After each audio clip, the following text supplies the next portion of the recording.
अस्सलाम वालेकुम। मोहम्मद की किचन में आप सबका वेलकम है। आज हम बनाएंगे मज़ेदार क्रिस्पी फ्राइज़। चलिए इंग्रेडिएंट नोट कीजिए। इसमें मैंने लिए हैं 2 साइज़ के बड़े आलू, 1 चम्मच चिकन पाउडर, 1 चम्मच नमक और मैंने लिया है 3 चम्मच चावल का आटा। मैं इसमें चटनी डालूँगी। ये चटनी आप मेरे चैनल पे देख सकते हैं। मैं इसका लिंक डिस्क्रिप्शन बॉक्स में डाल दूँगी।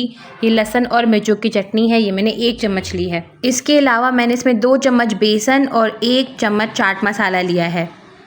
चलिए रेसिपी स्टार्ट करते हैं। आलू मैंने काट के पानी में भिगो दिए थे। अब मैं वो आलू निकाल रही हूँ। आलू मैंने टोटली ड्राई नहीं किए हैं, बस पानी से निकाल के मैंने बोल में शिफ्ट कर लिए हैं।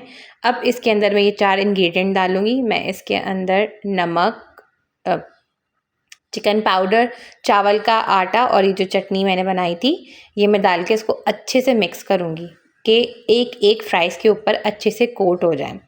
मैंने इस वक्त बेसन नहीं डाला है, मैंने इस वक्त सिर्फ ये 4 इंग्रेडिएंट डाले और अच्छे से इसको मिक्स किया है।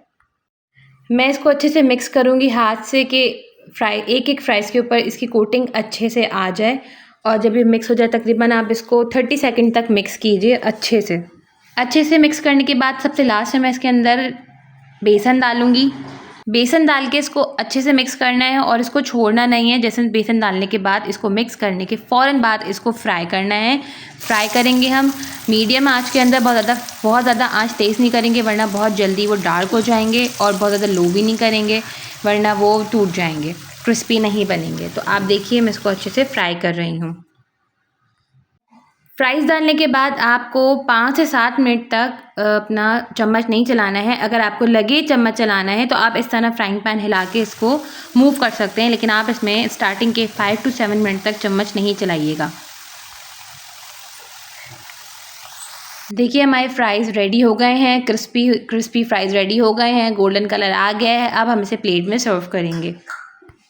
आखिर में हम इसके ऊपर चाट मसाला डालेंगे। चाट मसाला हम गरम फ्राइज़ के ऊपर ही डालेंगे ताकि ये इसके ऊपर अच्छे से मिक्स हो जाए। अगर आप चाहें तो उसमें चिली फ्लेक्स भी डाल सकते हैं।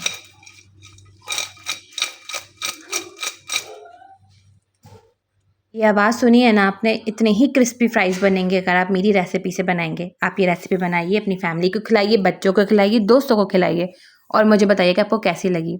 मज़ीद रेसिपीज़ के लिए मेरा चैनल सब्सक्राइब कीजिए, मुझे सपोर्ट कीजिए। मुझे आपकी सपोर्ट की बहुत ज़रूरत है। मिलती हूँ नेक्स्ट रेसिपी में। इस दुआ के साथ अल्लाह ताला हम सबके दस्तरखान हमेशा आबाद रखे। अल्लाह हाफ़िज़। अपना ख्याल रखिएगा।